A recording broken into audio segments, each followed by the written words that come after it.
Otrā laba ziņa, kad iznāk šis Binance Founders, šis CZ saucamais no cietuma šomēnes, kas arī tā kā tiek spekulēts, kad šī cena būs tā kā pozitīva, jo tās ziņas skaitās tā ļoti labas priekš tirgus tieši kripto.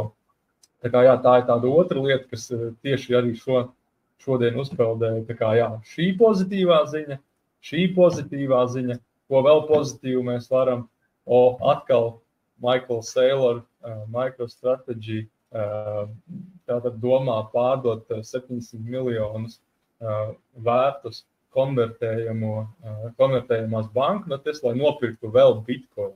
Tā kā, kas var būt vēl labāks, vai ne? Tā kā trešā labā ziņa, un tas patiesībā vēl nav viss.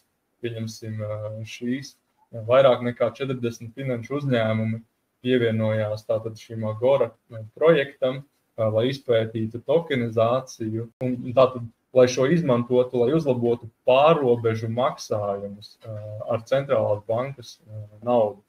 Tātad vairāk un vairāk šie uzņēmumi lielie iesaistās šajā ar kripto. Tā kā, jā, fantastiskas ziņas, bet arī viss tā kopā, tā kā liekas, ka tiešām tirgus tiek manipulēts.